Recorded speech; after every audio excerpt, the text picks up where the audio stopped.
So welcome everybody for participating at this last edition, or last seminar of our series of seminars in Digital and Public Humanities organized by the Venice Center for Digital and Public Humanities. My name is Franz Fischer. I'm the director of this center, which is part of the Department of Humanities at Ca' Foscari University.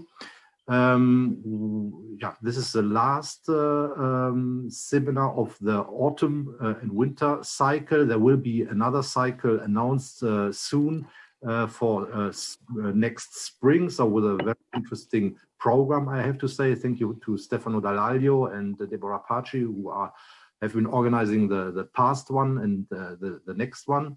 Thank you also to Elisa Corot, who's doing all the work in the background to with the technical support. This seminar is being recorded and will be then, if you are fine with this, will be also published on our YouTube channel. So everyone also in the audience who I hope will then participate in the discussion afterwards, please be aware that you are recorded, but please don't be shy. No, too many will watch the video anyway, but it's a good documentation. The material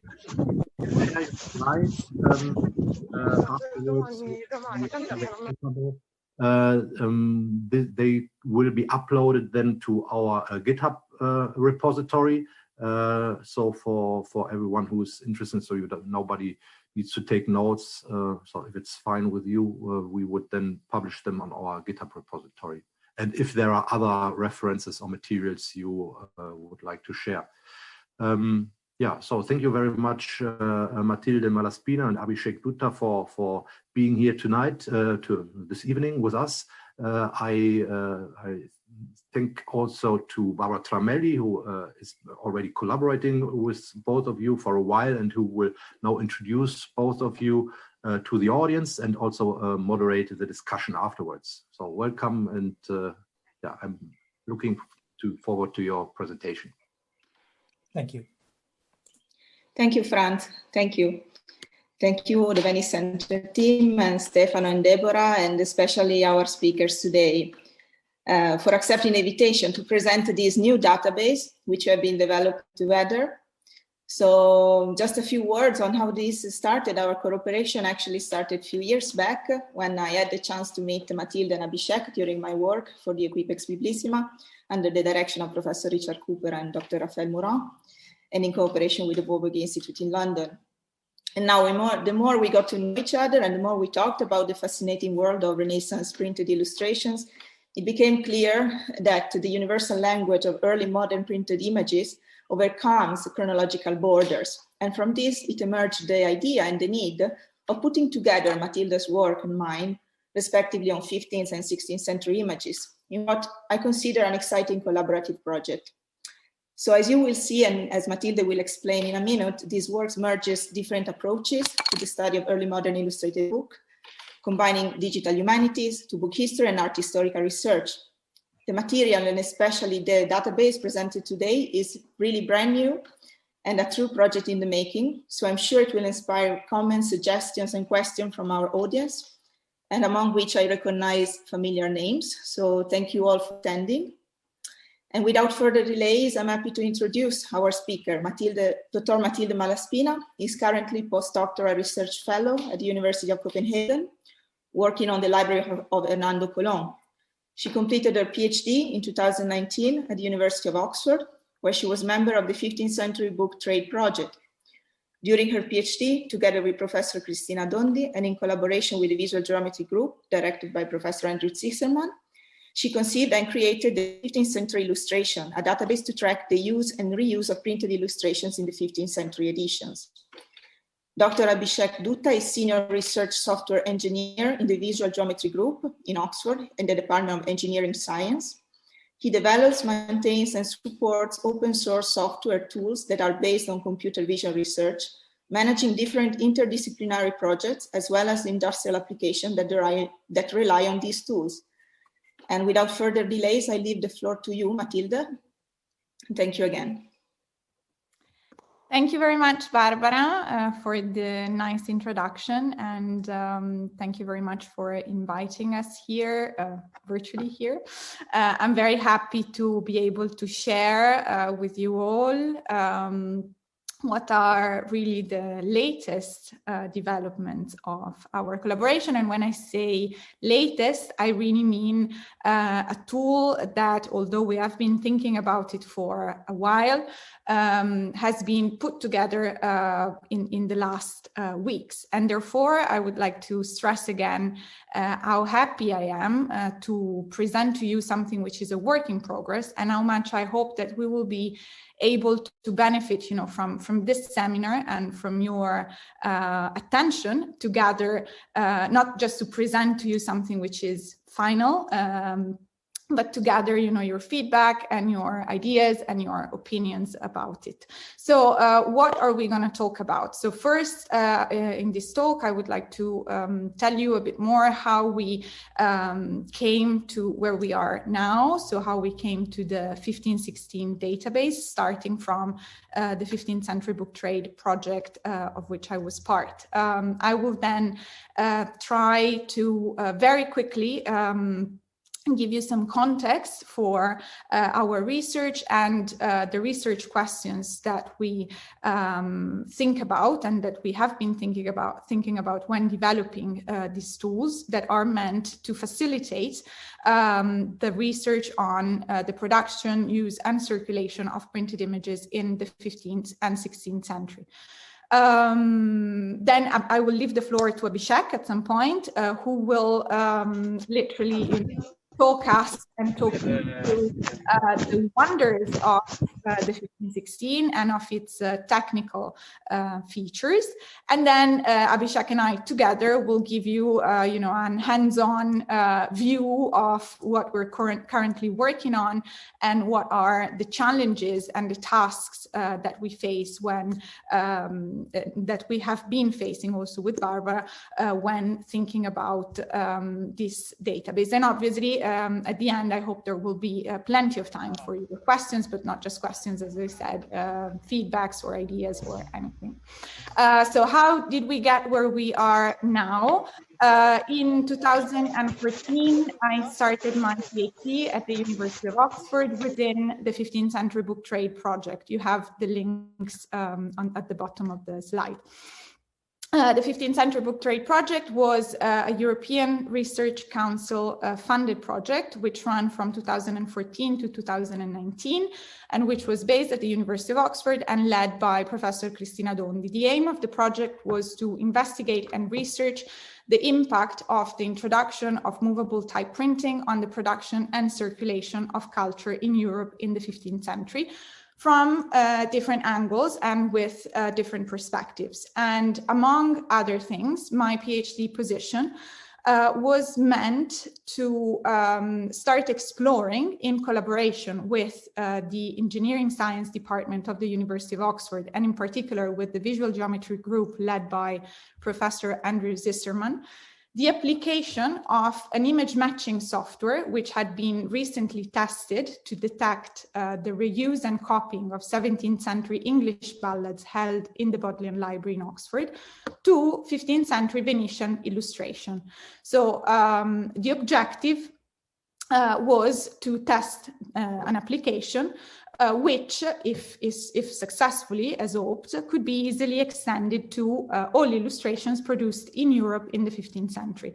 While I was, and the result of this operation was a database that I will introduce to you later very quickly, which is called the 15CI, 15th Century Illustration, which is a tool to track the use, the production, the use, and the circulation of printed images in 15th century printed edition. I will say now that something which is very important, which is that for 15th century printed images, our work was relatively made relatively easier, let's say, by the presence and the existence of very reliable and systematic tools that exist to catalog the bibliographic features and provenance information for books for editions printed in the 15th century. I will refer to this later more in detail.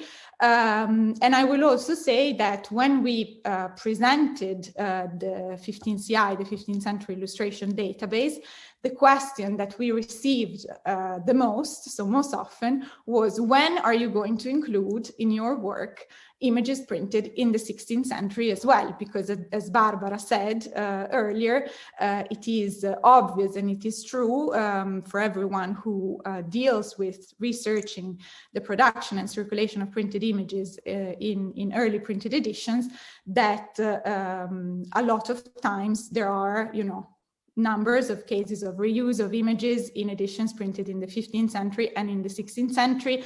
A lot of exchange happened between the two centuries, and the categories that we usually refer to orientate our research and that help us, define the material of our research and the data of our research are completely transcended by the use of the images.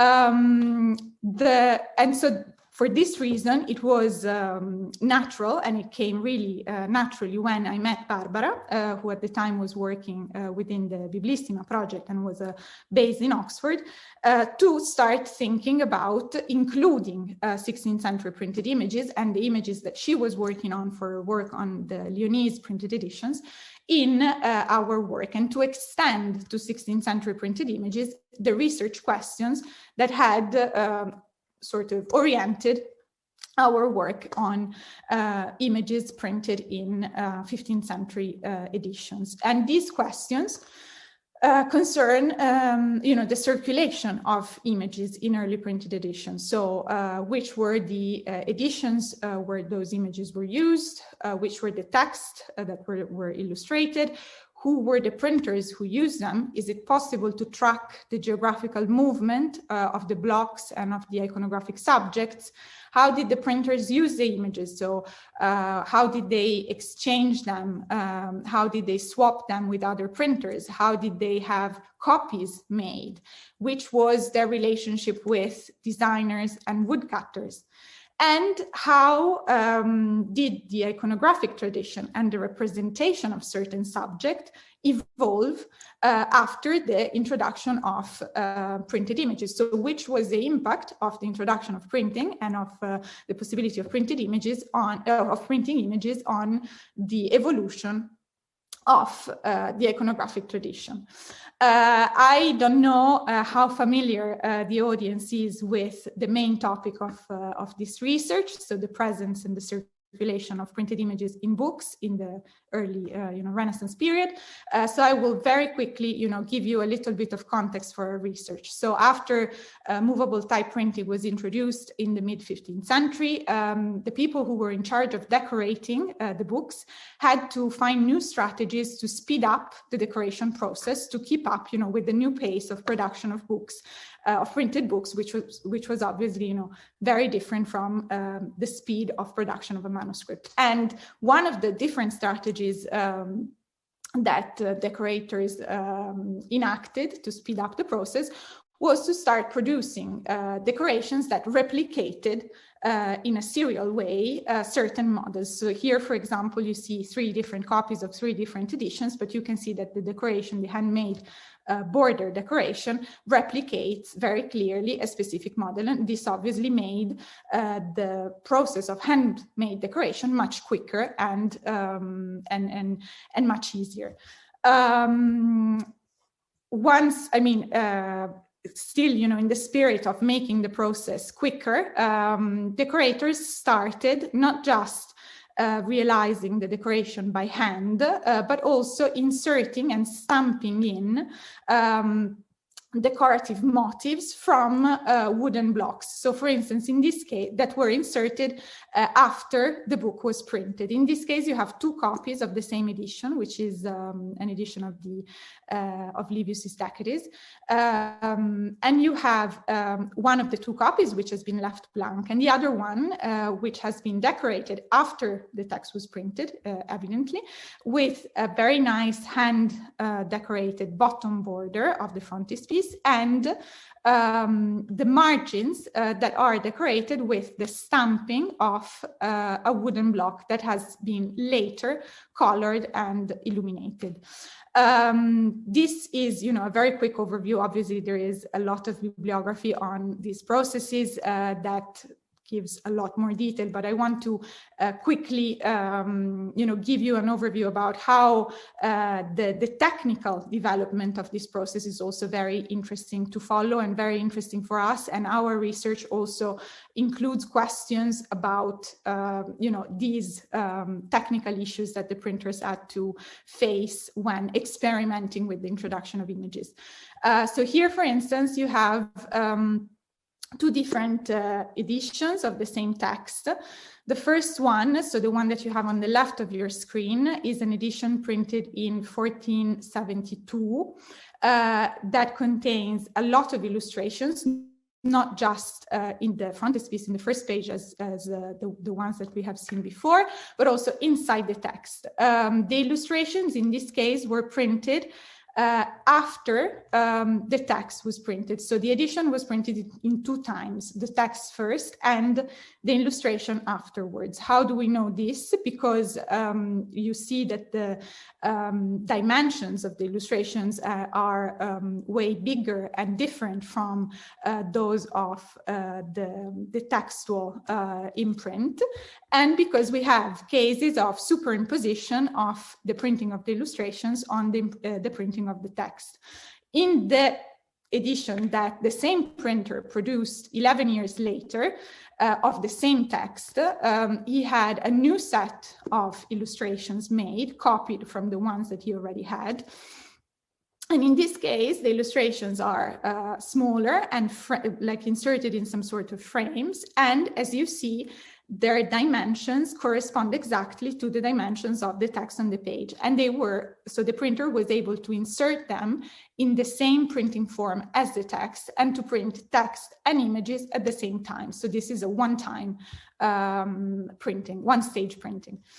Once this process was mastered, obviously images and illustrations became part of the regular and the standard process of printing, and printers started inserting them usually, in their books. And from, that moment on, we start having a lot of cases of reuse and a lot of cases of printers experimenting with the employment of this material, with the use of this material. We have cases of obviously reuse within the same book, as in this case of Terence's Comedies, where you have the same woodblock used to illustrate two different comedies with the names of the characters in the block changed to obviously accommodate, the two different contexts. We have cases of reuse in different books. This is the image that you have on the left is taken from an edition printed in Venice in 1491 of a vernacular translation of Aesop's Fables. The edition was printed by Manfredo Bonelli, and it contained a wide pretty large set of illustrations, more than 60 central illustrations and borders to illustrate, the fables that were collected in the text.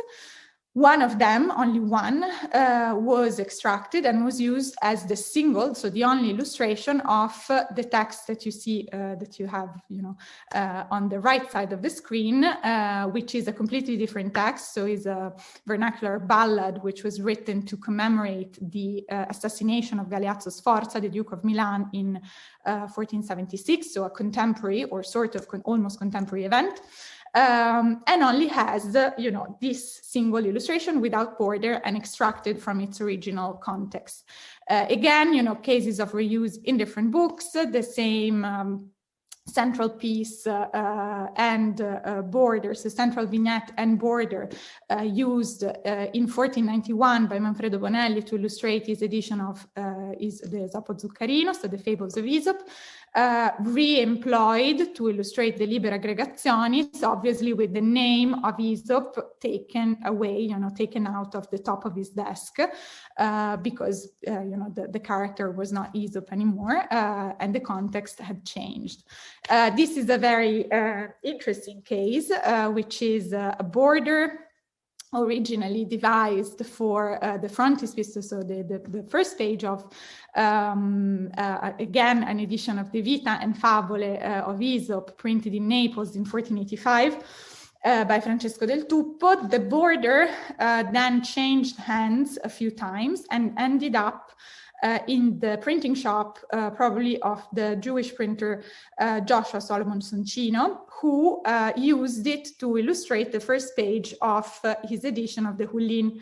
The Hullin is one of the treatises of the Mishnah, and it deals with dietary laws for Jewish people and the slaughter of animals and so on and so forth. And obviously, being written in Hebrew, the orientation of the page is from the right to the left rather than from the left to the right. And therefore, the border had to be broken into 4 parts, so 4 different segments, and readjusted accordingly. So the 2 lateral margins had to be swapped to accommodate this new orientation of the page, moving from an edition written in Latin and vernacular to an edition Italian vernacular and Latin to an edition written in Hebrew. I mentioned before that a lot of interesting cases of reuse of illustrations devised for 15th century printed editions originally happened in the 16th century. Here you see an illustration which was used in the 1490s in Venice by 2 different printers to represent 2 different subjects. So in one case by Bernardino Benalio to represent to open his edition of the Esopo Zuccarino, and by Cristoforo de Pensis for his edition of Diomedes' Ars Grammatica, which is then reused in 1516, again by Bernardino Benalio to illustrate a different edition of texts, Aesopian texts, let's put it this way, and obviously in a completely different context, surrounded by a beautiful composition of completely different, borders and so on. Another interesting 16th century case of reuse is this one, where the entire existence of a 15th century printed edition has been hypothesized by scholars on the basis of the appearance of illustrations in the 16th century. So what you see here is on the right side an illustration coming from the edition of the Vita Esopi and Fabule printed by Francesco del Tuppo in 1485, the one that we already saw for the beautiful border.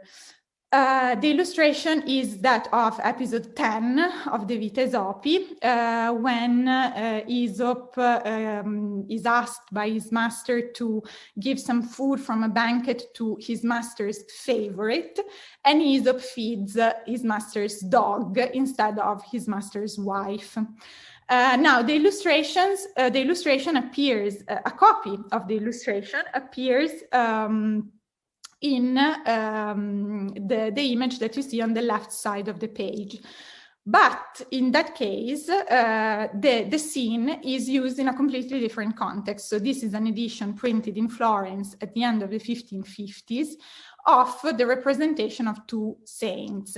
So nothing to do with the original context and the original characters represented in the scene. This also happens, the same thing, in an edition printed again in Florence at the end of the 1550s, where we find an illustration that originally represents episode 5, this time of the life of Aesop, which tells the story of Aesop and his fellow servants asked to carry some very heavy baskets.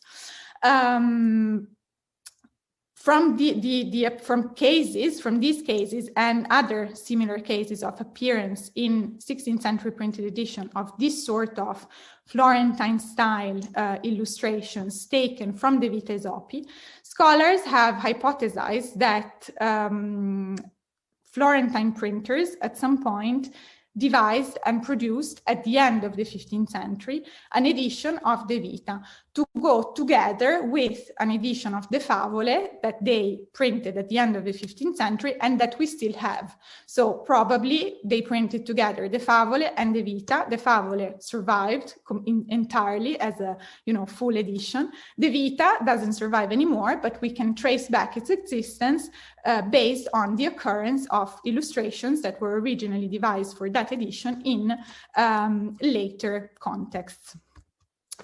This is, I hope, the last case that I'm going to present that was, suggested by Barbara. And here, again, you see the reuse in two different contexts and in two different editions of this image of St. Matthew the Evangelist, two editions printed in Lyon, respectively in 1556 and 1558. One obviously with the illustration used on its own, and the other one surrounded by two beautiful borders. Now, what I just went through very quickly is a very small series of examples of the kind of research and the kind of questions that you can encounter when you start looking into the topic of the use and the circulation of images in early printed editions. To help scholars deal with these topics and to help scholars deal with these questions, we have devised a tool which is able to search through a data set of digital reproductions of these images, so coming from the 15th century and the 16th century, to search them using their visual features, so their purely visual instance, and metadata search, so textual metadata that concern their bibliographic features and their content, so descriptive metadata. We started from the first tool of this kind that we have developed, I mentioned it earlier, was the 15th century illustration, which is limited, which has a data set which is limited to 15th century printed images, and which allows users to search 15th century printed images using database images, so browsing through images that are already in the database, searching them through metadata search, and uploading images from their own devices and discover how many occurrences of the same images are already in the database. Abhishek will tell you more and will show you, examples of the different searches that you can perform with the 1516 and that are based on what we had for the 15 CI. I just want to add something on the metadata side before I leave the floor to him. Each image that we upload in the 15 CI has two kinds of metadata attached. There are some descriptive metadata that are assigned by scholars manually and that concern the iconographic and figurative content of the image, its artistic style, if there is any text contained in the images, the state of conservation of the images, the type of images that they are, whether they are, central vignettes, borders, or decorated initials, and so on and so forth. Then there are bibliographic metadata that concern the author, the title, the format, the imprint of the editions, from where those images come, so where those images are contained. So for the bibliographic metadata, we rely on, as I mentioned earlier, existing tools. For the 15th century printed editions, we rely on the Incunabula short title catalog and on the material evidence in Incunabula. The Incunabula short title catalog is an online catalog of 15th century printed edition, where each edition is defined and identified by a unique number. Using that number in our database, so in the 1516, we are able to automatically extract all the bibliographic data data that pertain to that edition. So we don't have to retype anything or reinvent anything. We can just extract everything automatically.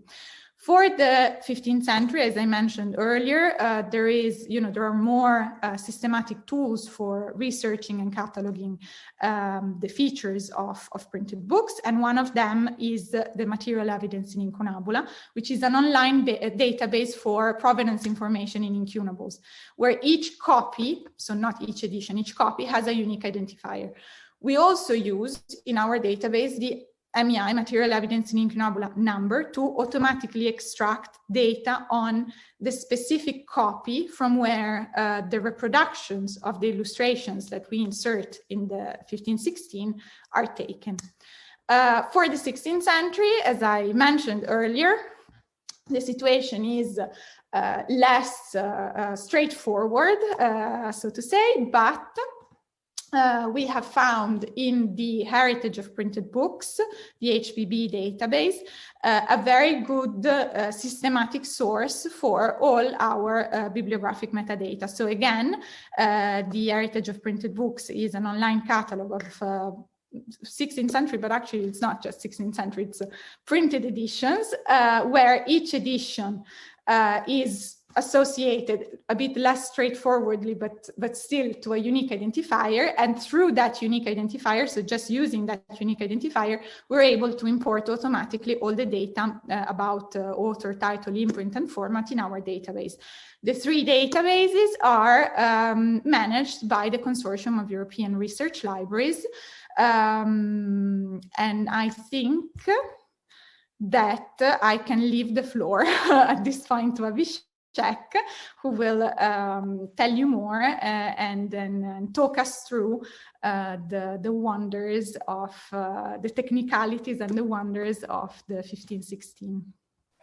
Thank you, Matilda. Thank you very much. So I'll share my screen now. Yes, I stopped sharing. Yes, please.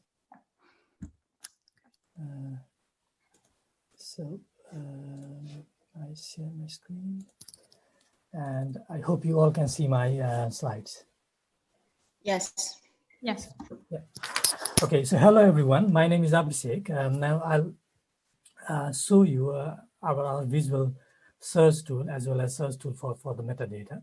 So as I do this, in the chat window, I'm sending the website address of our project. So this, as I show our website, you can also explore this in your own computer as I go along.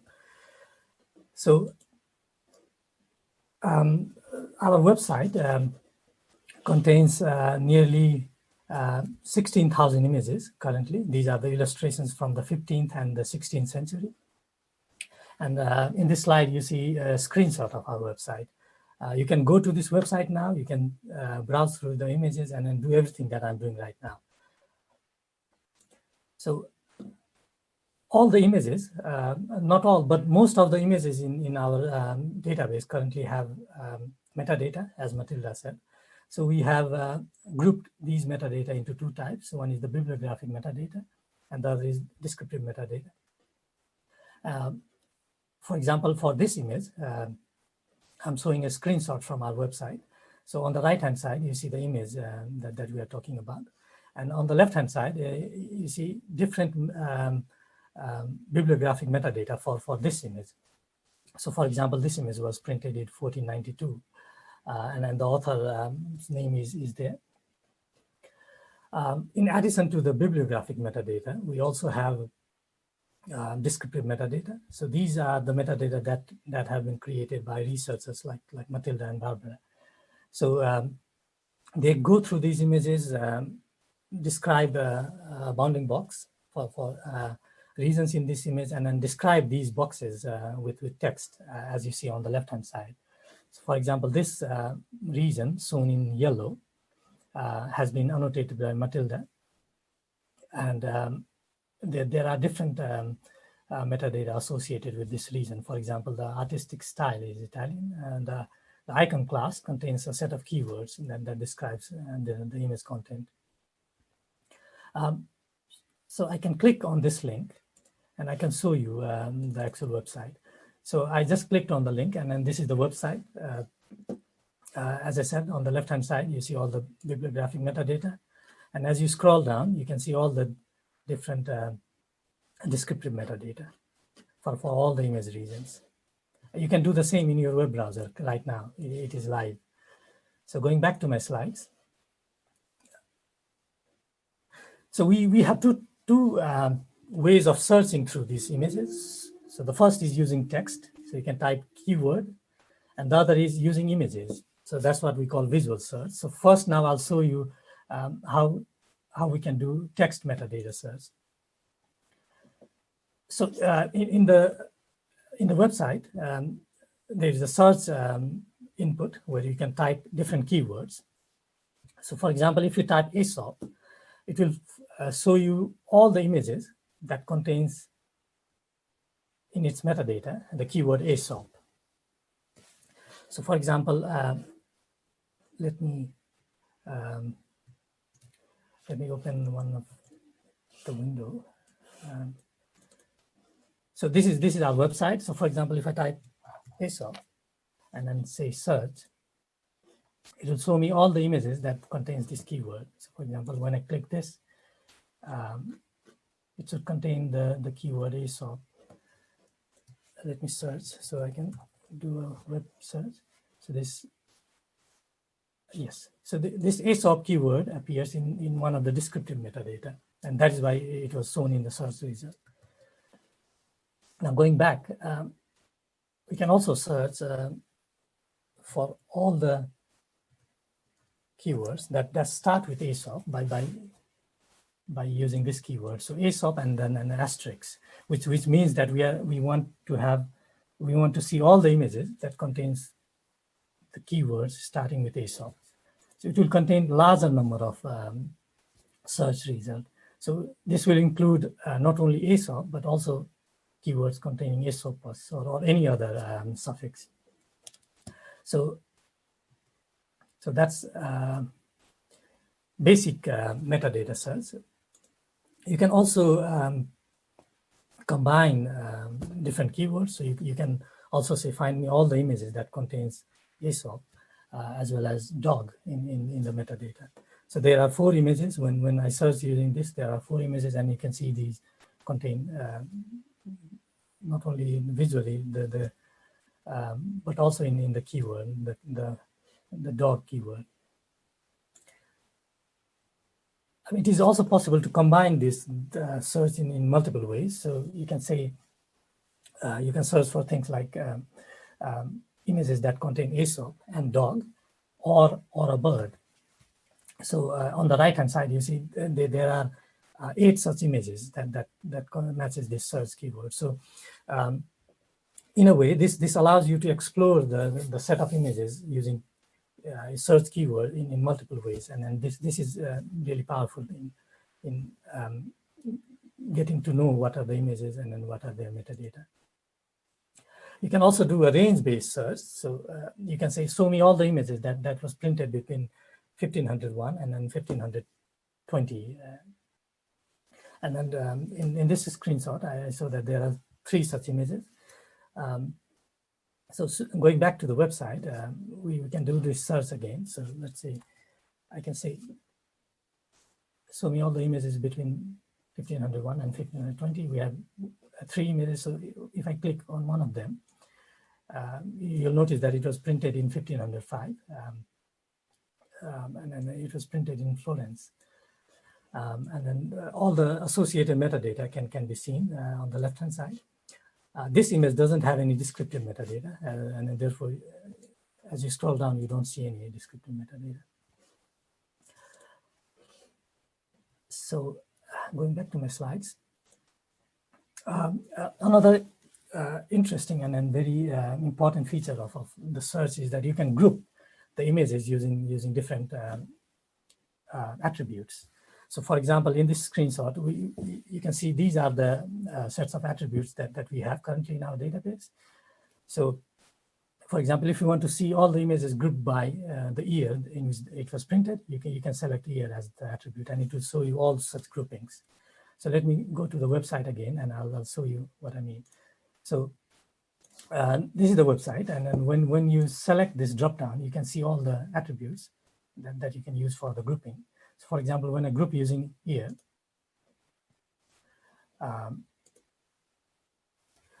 you'll see that there are 100 images that were printed in 1461 that is contained in our database.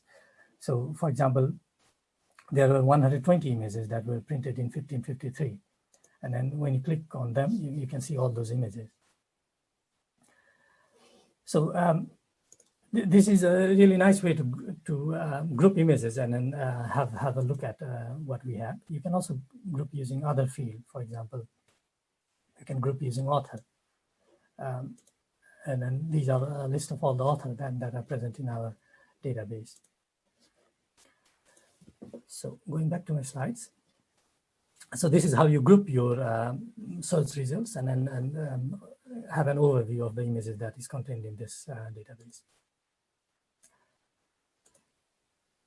Yeah, you can also group using different unique identifiers. So for example, here I show how you can group using the ISTC ID, and then you'll see a count of the number of images corresponding to each ISTC identifier.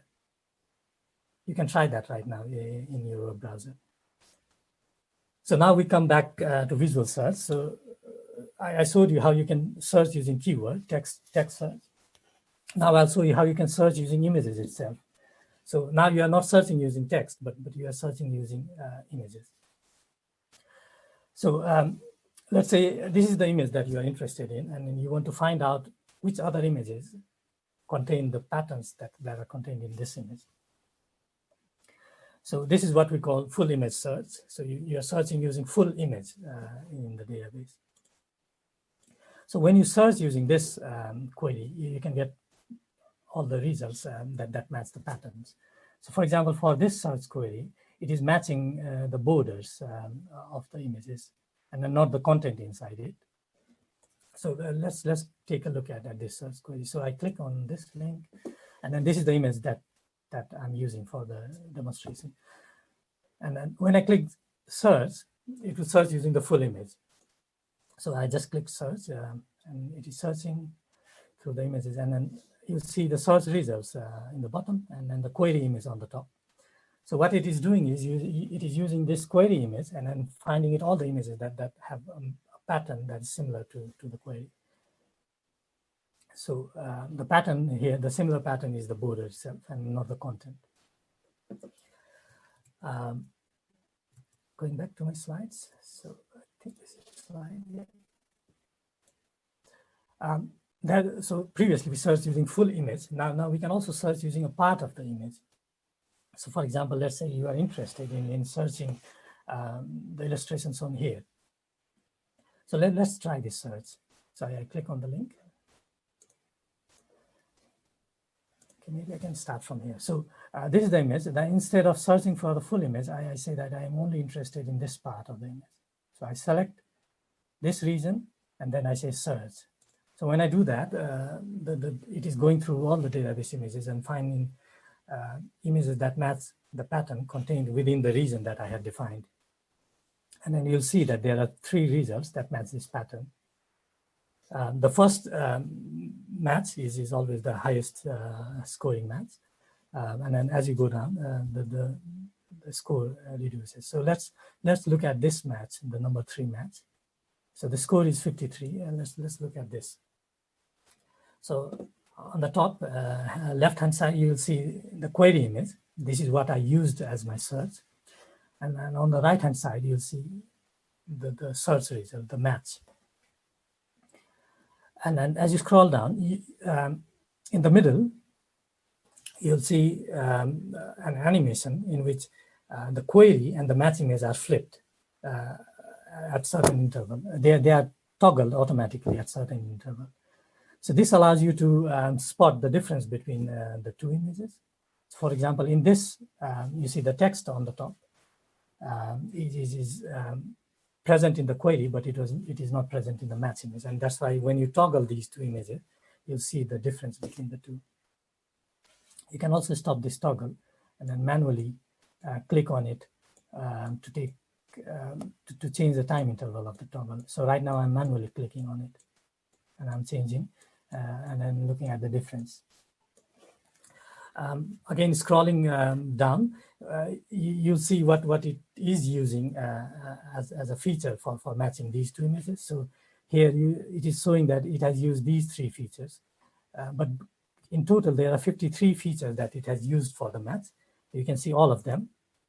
So these elliptical regions shows the feature that it is using to match between the two, but we will only show 3, and then it helps to visualize what it is doing. So for example, here, it is this region in the query that is matching with that region in the match. So it is very useful to look at these illustrations and see what the system is doing. You can also download this illustration as a file to include in your reports or in your website. So I just downloaded it, and then it's an image that contains all the details about the match that you just performed. So on the left-hand side is the query, on the right is the match, and in the bottom you see the file name that was being used. So I close this again and switch back to my slides. So that was search using image region, a part of the image, not the full image. And then we just saw how we can see the difference between the two by toggling between the query and the match. There are many more examples that you can look at. So for example, let's look at this example number 3. So this is one of the images. So let's start from here. So I select a region here and I say search. So it shows me all the matching images for this query. So when I look at this, I can again see the difference between the two, query and match. And you can see for one of the images, there is this stamp of the library, and then for the other, there isn't that. So when toggling it, it is evident what is the difference between the two. You can also look at the metadata for these query and match. So by clicking on this link. So for example, my query image was printed in 1492. And then the match image, let's see.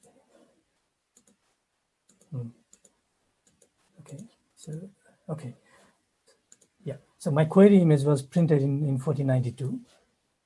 And the match image, for some reason, when I'm trying to switch this tab, it takes some time. Okay, and the match image was printed in 1490. So when you are searching, you can also look at their metadata and then see where they come from, when they were printed, who was the author, what was the title of the book, and then things like these that may interest researchers. I'll close this window. Okay, and then coming back to my slides.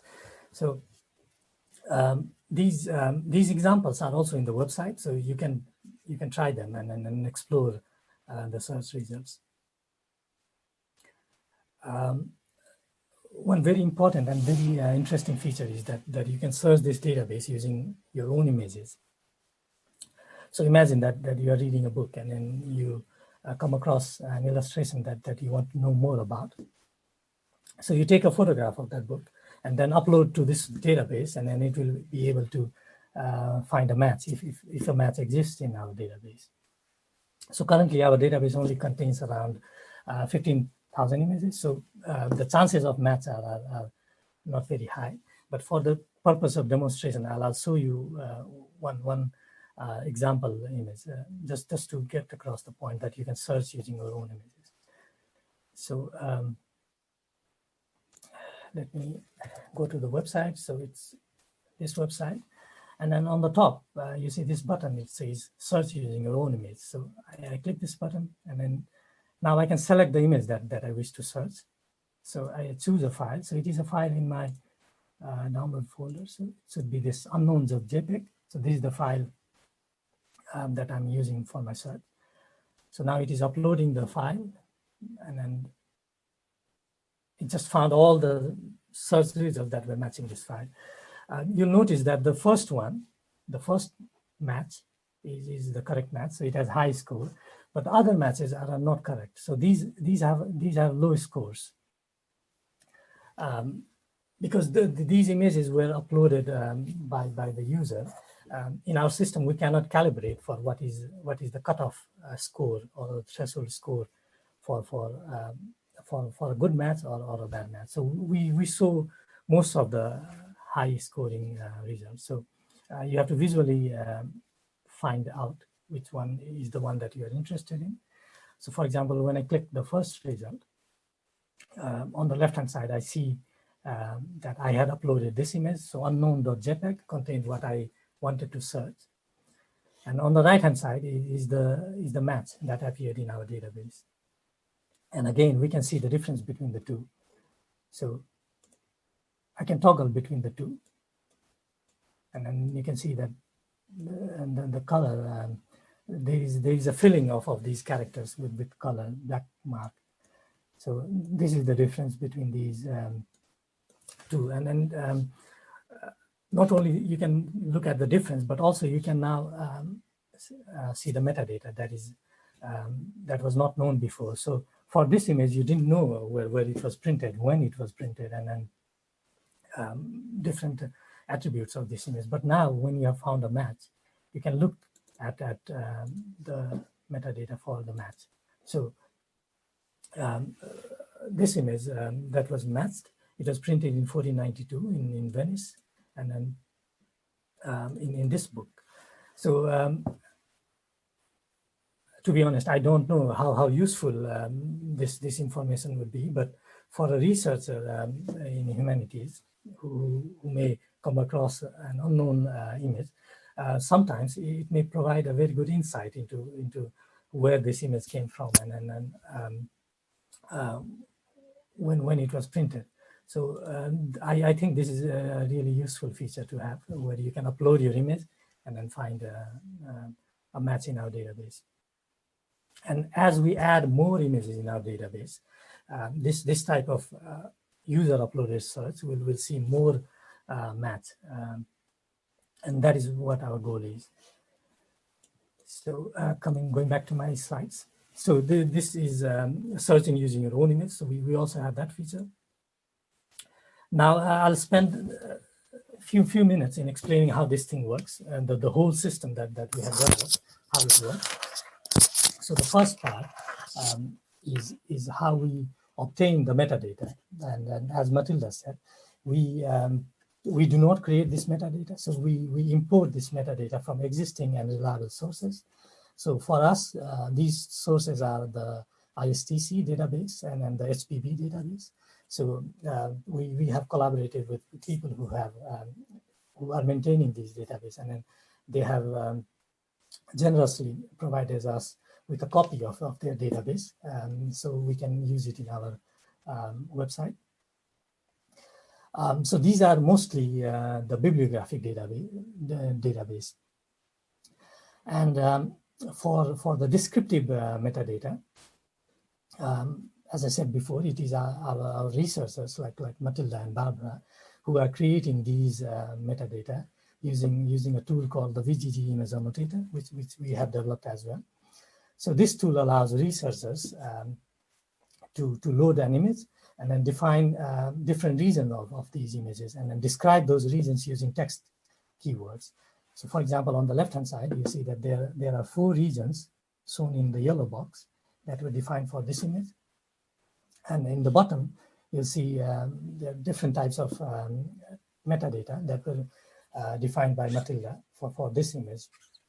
And then this was created using this tool.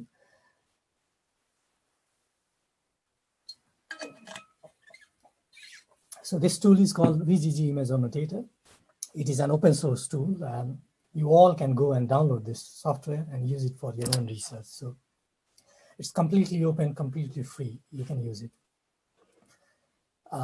So this is how we obtain our metadata. And this is more for the people who are interested in technical details. I know not all of you will be interested in it, but we use a SQL database to store all the metadata. So we have 2 tables. in our database. So one is called file metadata and the other is region. And then these are the bibliographic and then the descriptive metadata. And then we use SQL standard query to find, to power all the text keyword search that I just showed you before, to find all our metadata that we are interested in. So these screenshots are only for the technical people, so you can ignore them if you are not interested. The second part is more interesting in the sense that it's not a magic box. Our research lab, the visual geometry group, and then the researchers working on that, they have developed these tools over the last 10 years. And they allow us to search a large number of images, say 1 million images, in less than a second. And then find the patterns, find the images that match our query pattern. So I'll quickly explain how we do it in the most non-technical way. So in this slide, you see two images.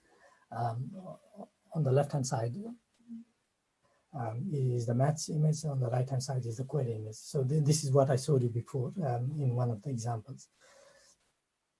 So in our database, we have lots of such images, and then the first step, what we do when processing these images is we try to detect regions in these images that can be consistently used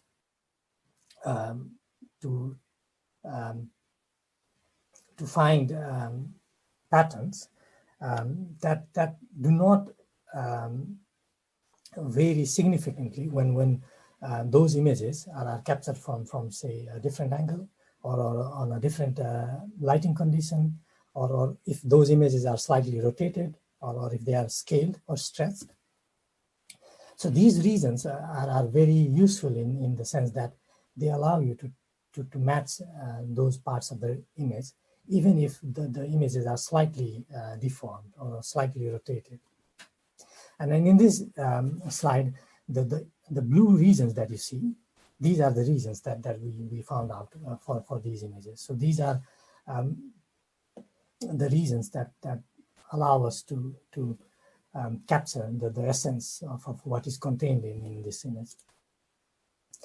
Once we find these regions, we compute what we call features for these regions. So the features are basically a set of numbers that uniquely describes these regions, and then the visual pattern contained in these regions. So once we have found out the regions and then computed the features, the task of matching these images boils down to just finding all the other images that contain similar feature. So it's what we call the nearest neighbor search in our field. And that's what we do when you select a region and press the search button. So when you press the search button, that's what we do. We go through all the images and find out all the images that have features similar to the one that you use as your query. And then we have stored all this data in a way that allows us to quickly do the search in less than a second. So that was a quick overview of how we do it. But as users, as researchers, you don't need to understand how this is done, because we have developed software that are specifically designed for researchers like you, who may not have the technical knowledge to set up all this software, but who may need such functionality. So this software is called the VGG Image Search Engine. It's WISE for short. And again, this is also a free and open source software that allows you to search your images, just like we are searching the images in the 15th and 16th century project. And then this software, we are working to build such that you can install it in your laptop. And then you can easily search your, say, 10,000 images, even in your laptop, without any technical knowledge. So currently, we are working to build Windows the Windows version is already built, and then we are internally testing it. Next, we'll be building the Mac version. And then this is when we will release it. And then all of you and anyone in the world can download this software and then use it without any fees or without any licenses. It's completely free to use. So you can imagine that using this software, you can create something like 15-16 project in your personal laptop without requiring any technical expertise. We are currently working on it, and then soon we'll be releasing it. So we request you to keep an eye on this website at the bottom. This is the software page for the software that I was talking about. For more advanced users who know how to compile and install software in Linux, the software is already available there in our source code repository, whose link is here. But again, this requires some technical knowledge, so this is not suitable for all types of users. And then we'll soon have something that is very easy to install and easy to use for all of you.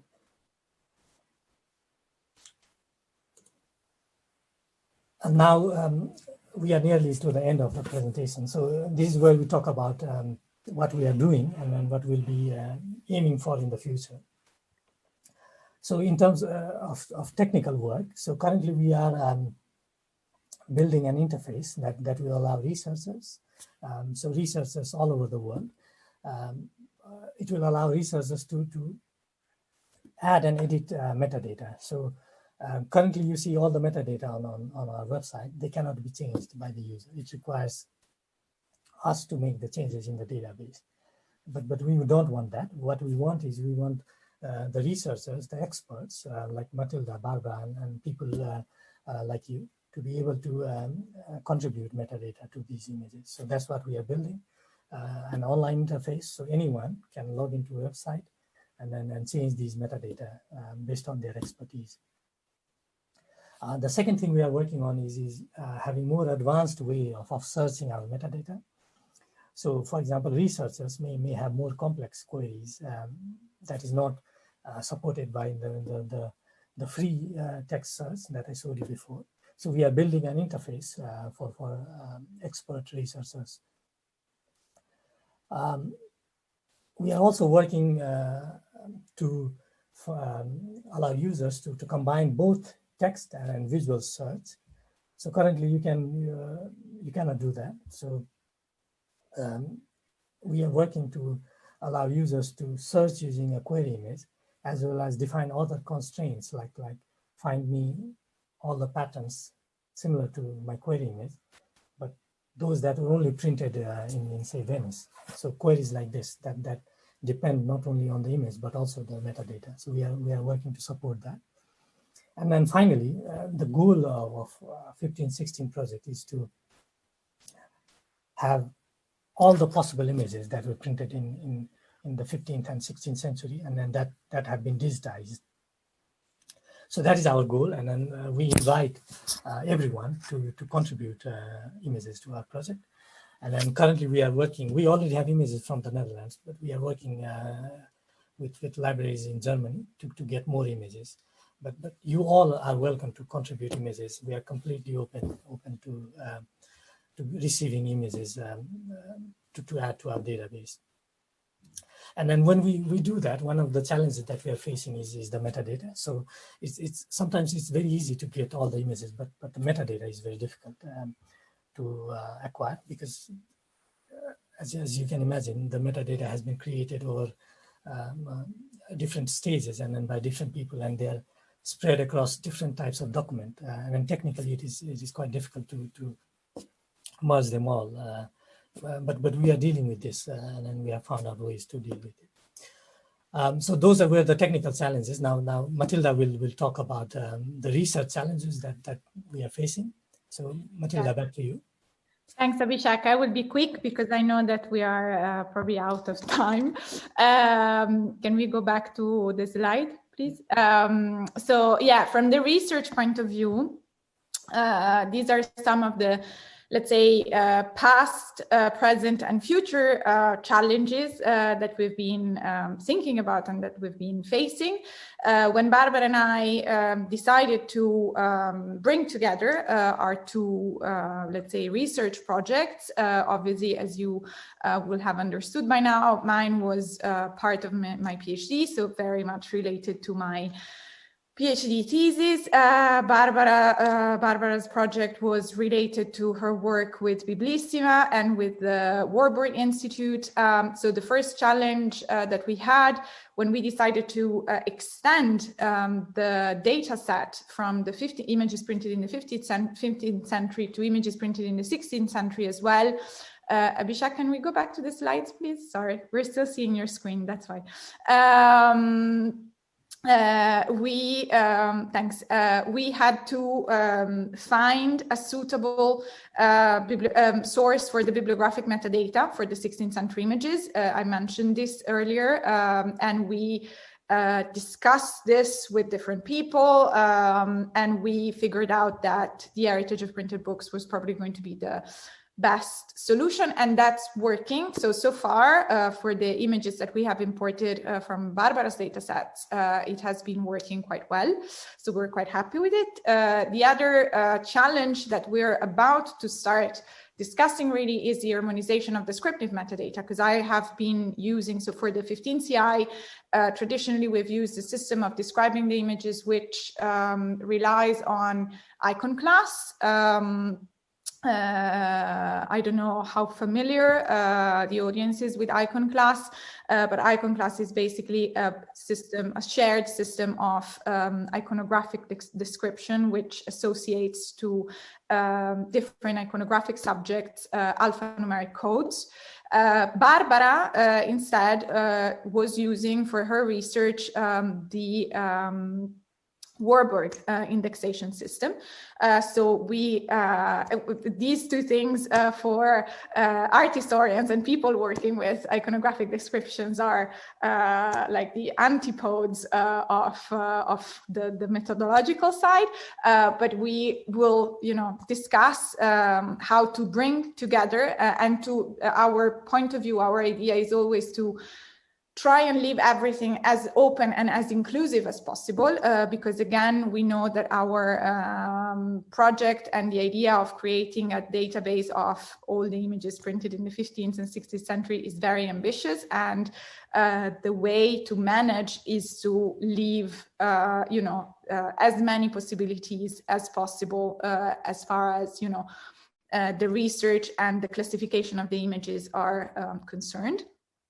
The two last points really have a lot to do with what Abhishek was saying. So the big challenge for us at the moment is to populate this database. So to find ways to make it more relevant in terms of the quantity of data contained. To do that, we're trying, together obviously with Abhishek, who's developing the technical part, to implement more structured processes to access the database, to add metadata to the images. We would hope to create a sort of network of editors who can, access with a username and password the database from their own device and start working on the images and adding metadata. But also, we need to implement more structured ways to get images and metadata from institutions and from individual scholars, independent scholars, and so on. So these are the challenges that this is, I think, the big challenge that we're going to face over the next years, perhaps. The last thing that I want to say to conclude, which is what I always say when talking about, earlier when I used to talk about the 15 CI, and now when I talk about the 1516, that all this, this wonderful research and this wonderful, applications are tools, really. So they are tools to facilitate the life of researchers, art historians, book historians, text historians, and so on and so forth, who are interested in looking at the use of images and the development of images in printed books. They cannot and they will never take the place of the eye of the scholar and of the brain of the scholar, who is able to collect the data, look at the data, and read them and interpret them. So that's, I guess, my usual conclusion. Yeah, thank you. With that, we come to the end of our presentation, and we're very happy to answer your questions. So if you, I'll let Barbara do the this part where she will collect all the questions and ask. Yeah. Yes, thank you very much, both Abhishek and Matilde, for this presentation, which I'm very familiar with, but I hope it was of interest for our audience. May I just say thank you again, because it's based on the concept of openness, collaborative projects, and inclusivity, as you both said, and this is something we really believed in. We open the floor, really. We have, I think, 20 minutes around for questions. And I will start with the chat. Look at the chat. So, okay. I have a question from Giulia D'Agostino. Giulia, do you want to say it, or I read it for you?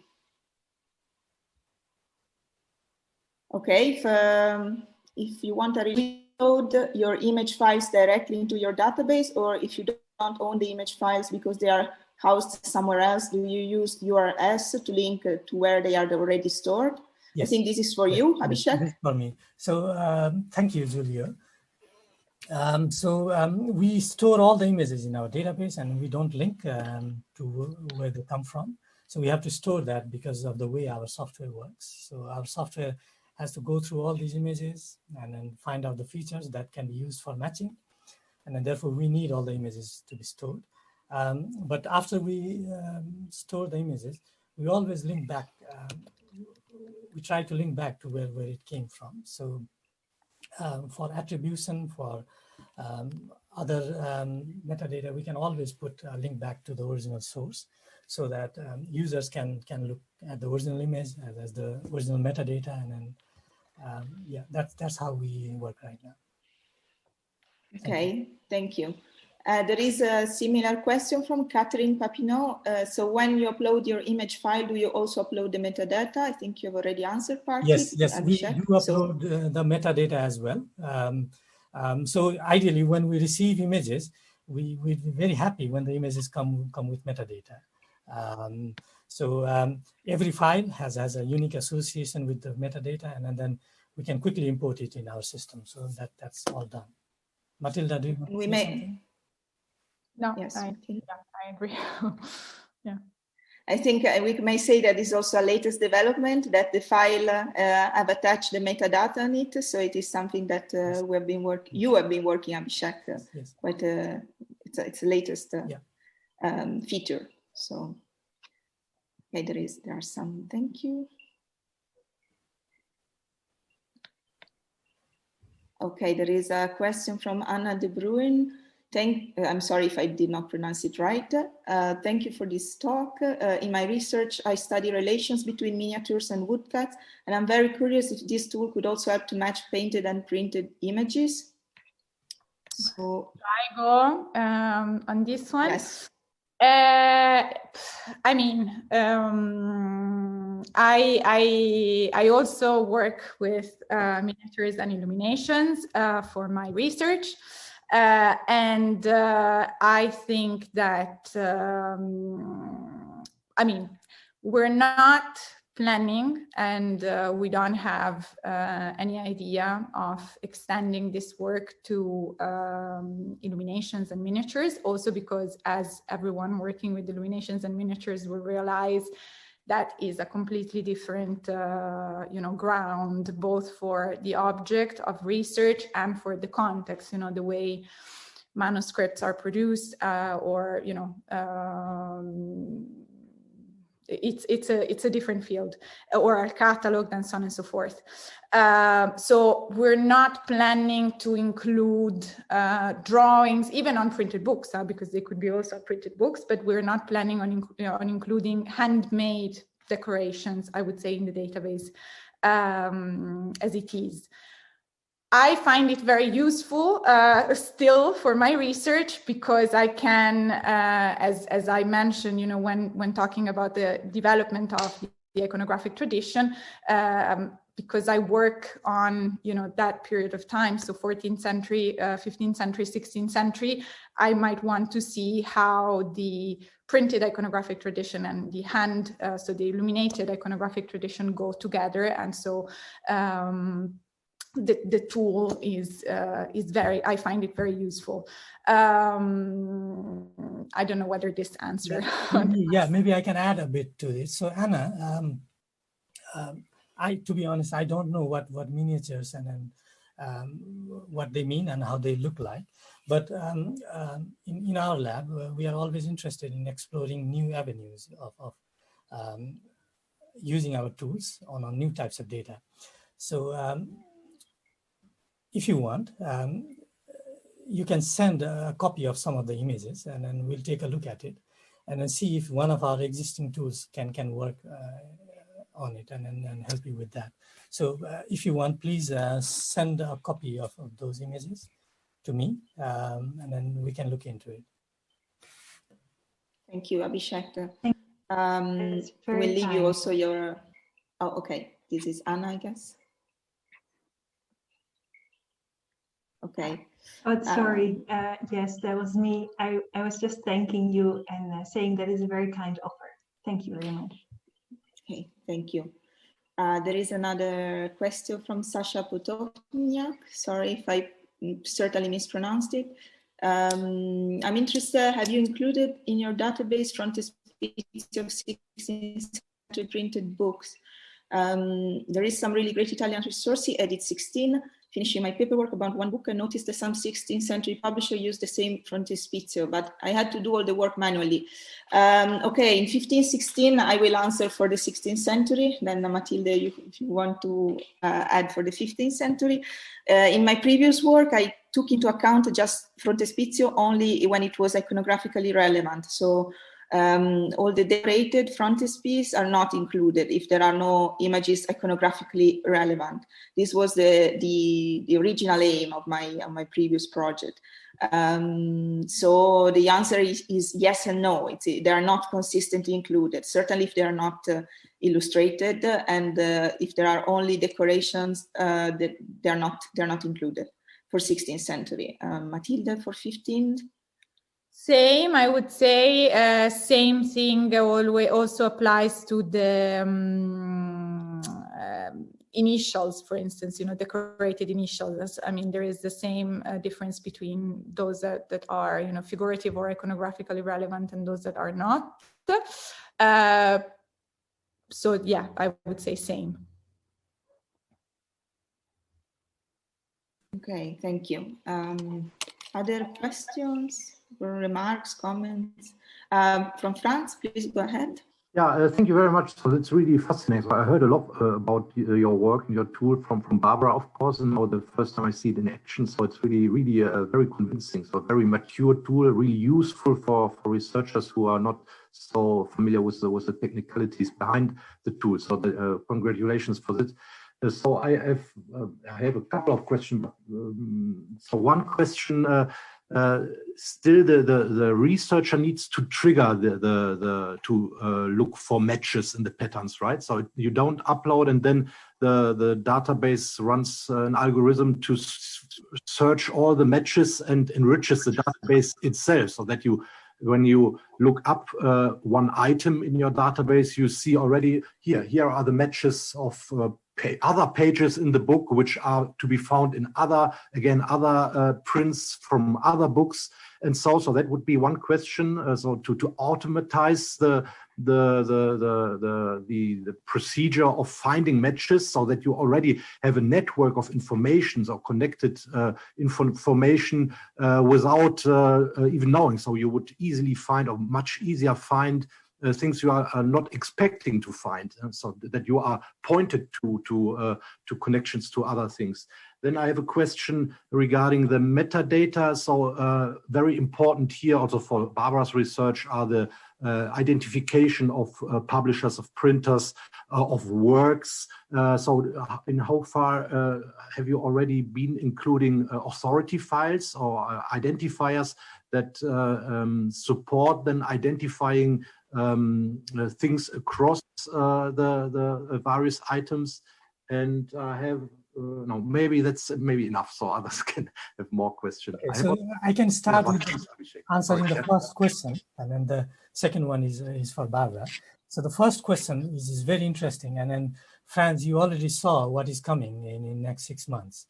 So that is already in our to-do list, and then one of our researchers is already waiting for that functionality where the software automatically looks through all the images and create groups of images that have similar visual pattern.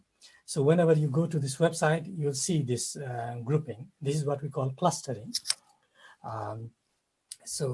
This will be a part of the software, most likely in the next 6 months. And I agree with you, it will be very useful for researchers. So please keep an eye on our software page. We'll soon have this, and then you all can run it in your laptop, Mac or Windows. You all can do it on your own. You don't need an engineer for this. Thank you. Barbara. Yes, so thank you, Abhishek. Yes, for what concerns the bibliographic metadata, there are around 10,000 images in the 1516, of which 3,000 have been renamed using the HPB identifier from other identifiers. I was previously using USTC. For what concerns iconographic metadata, we have currently downloaded everything, my previous work from the Warburg database collection, iconographic database, and we are currently working on adding them to this demo. And then we are still discussing on how to proceed from there.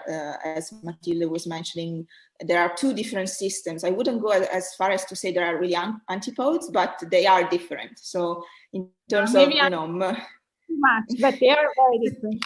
I mean, they are, yes. But and I mean, one of, sorry. No, yeah, no, go ahead, Matilde. But the idea is that we would like to leave the possibility open to both, you know, systems to be integrated, so to be both there at the same time, because we think this makes the whole thing more inclusive and more usable and more shareable at the end. So that is what. Yes, that would be really the idea, to not choose something over other, but also to include both system and other system if there are, in order to. I mean, the ultimate goal is also to get more people to contribute and to share their work, because it's a win-win situation. If you have more files, you can make the research more useful. And then if the research is more useful, then more people will contribute. Yes. And we don't want anyone to say, no, I don't want to contribute because you use the other, you know, iconographic cataloging system. I mean, we don't want that. So that's why.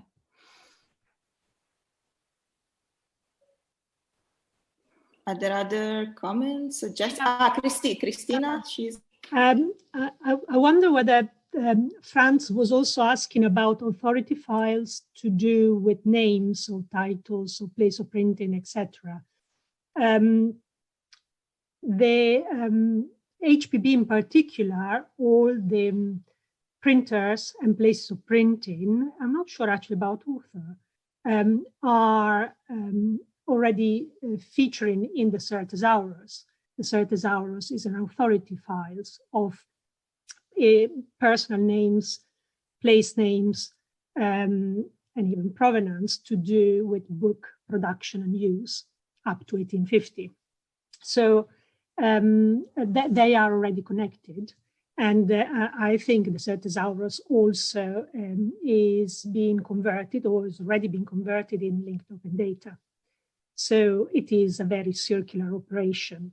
I don't think there is an authority existing for titles of works, though would be undoubtedly useful, especially when we are transitioning from the manuscript to the printed period. Maybe somebody else knows about it. I think there's been probably discussion about, but for that, I don't know. But in terms of the other names, yes, they're linked to the thesaurus, and the thesaurus is linked with the other usual suspects.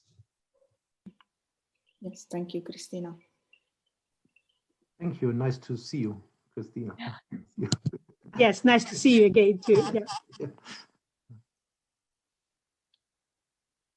May I, Barbara? Please, Stefano. Okay, thank you very much. This is a great project.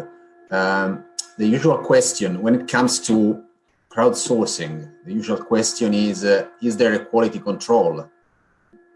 In other words, let's say tomorrow I upload an image and I upload the relevant metadata, so the titles and everything. Do you blindly trust what the information I'm putting in the system or not? Because it can be very easy, especially if it is a book I have in my hands. And we know that finding bibliographic references in an edition can be very difficult, especially in the case of Incunabula. I think I can go with this one. So this is something that we're thinking about. I don't think we are, thinking about crowdsourcing as such for a tool like this. What I envision is, as I mentioned, a network of editors. I don't know whether you are familiar with the material evidence in Incunabula, for instance, but the material evidence in Incunabula works with a network of people who, when they want to contribute, are assigned a username and a password, and they are able to access the network. And the people who are able to contribute are controlled and supervised by some super editors who can, access all the records and everything and have everything under control and check all the processes and all the tagging of the images. Because I don't think, from the last conversations we had with Abhishek, I don't think we will ever get to the point where people will be able to upload their own images autonomously. It will be, the images will always have to go probably through us anyway, and it will be the tagging process which could be automatized and could be easier. So I don't, it would probably be nice, as side fun thing to have images that could be annotated by anyone in part of the website to see what comes out of it. But for the purpose of research, I think we want to keep it, very much under control. We're open to collaboration by, people in the field at different levels, which means that, a master's student could perfectly work, a researcher could perfectly work, a librarian who wants to work on this could perfectly work. We have already started working at guidelines.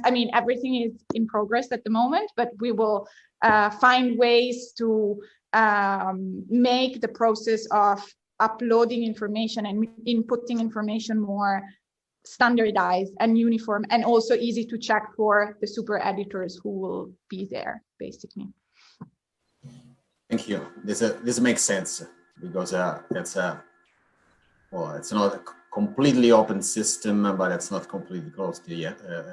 I think that we're still talking about very specialized material when it comes to iconography and when it comes to the identification of subjects and so on and so forth.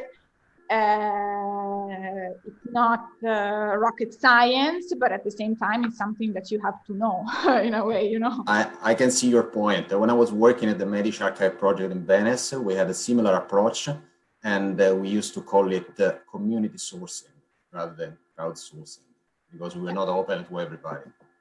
I think that obviously Cristina is here and she can tell us more about the MEI model which she devised, but I think it works very well. The idea of having, a network of people who are also become, connected and can share projects, can share doubts, can share questions, can share practice and so on and so forth. It's very good. It works very well. If you want, I confirm, yes, community work, as you said, sounds very, very good.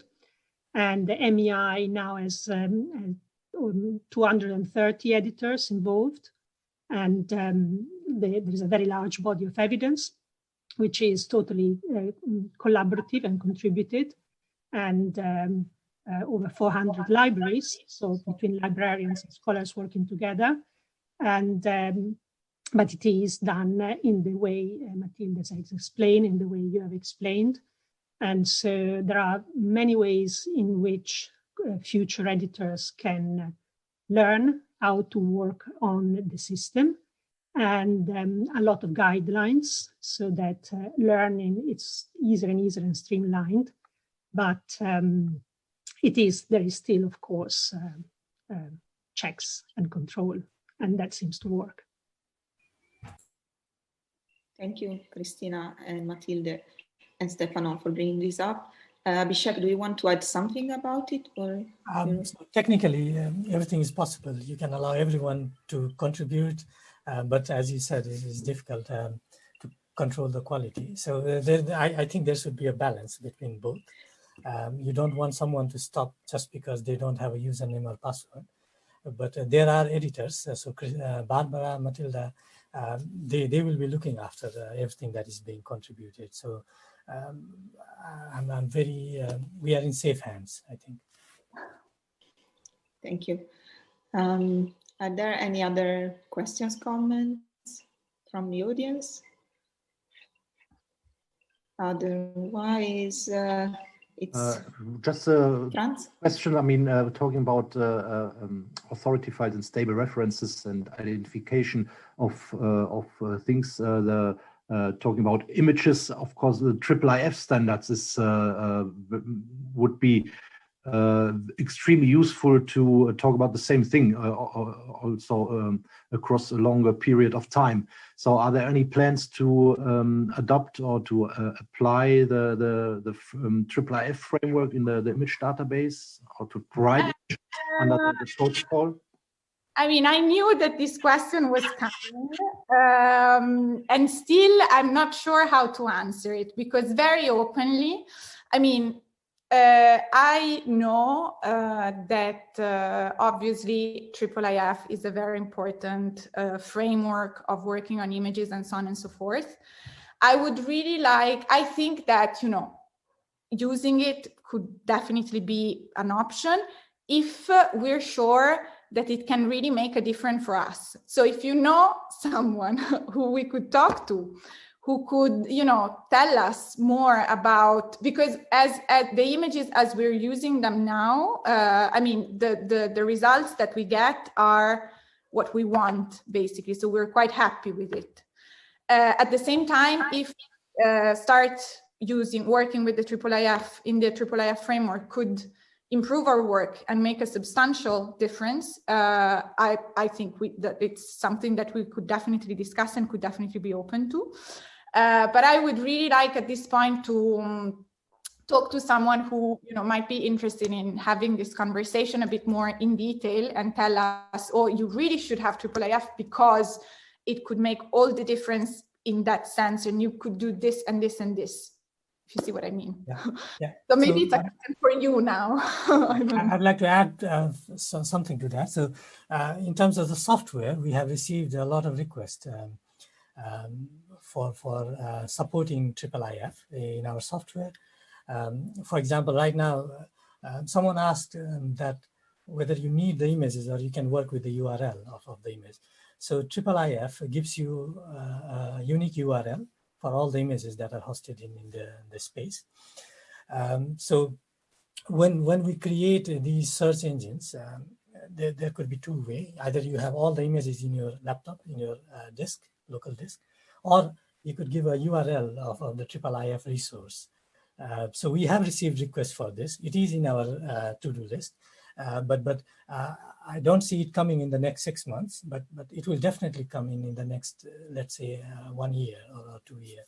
So a lot of enthusiastic users have been pushing us to add the IIIF support. Okay, thank you, Abhishek. There is Cristina who would like to add something. Yes, my impression is that IIIF use applied to 1516 will be very valuable in terms of reuse and communication.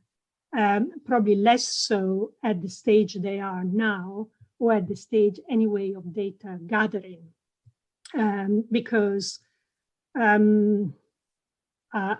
can't imagine fishing out and using IIIF to fish out images from digitized copies of 16th or 16th century material would make it any easier. But certainly allowing the reuse of all this larger and larger body of illustrations with very rich metadata attached, reusable with the IIIF framework, then I'm sure can be of great use, as I said, for communication, outreach, presentations, and so forth. Thank you. We'll discuss more about this, I'm sure. So, are there any other? Has ideas on this? For example, they're all very welcome, because this is going to be, as you have just heard, a matter of further conversation. So let us know. Yes. Yes, thank you. Anything to add from our audience? Okay. If not, I would like to thank again much our speakers, Abhishek and Matilde, and all our audience. Franz, do you want to close this seminar, as you're more accustomed to? I can only add, so my thanks and of everyone involved here. So that was really impressive and really very, very useful project, and I'm glad we are involved with Barbara and working together on enriching the database and the software. So yeah, I hope so our more technically skilled colleagues in the team will be able to get into the software and confirm that it's really can be integrated into other projects, but it looks like it can. So I'm very, very optimistic that this goes into the right direction also for others. So thank you very much. Thank you. Thank you for having us. Thank you, everyone. Thank you very much. Bye-bye. Bye. Bye-bye. Bye, everybody. Thank you very much. Bye.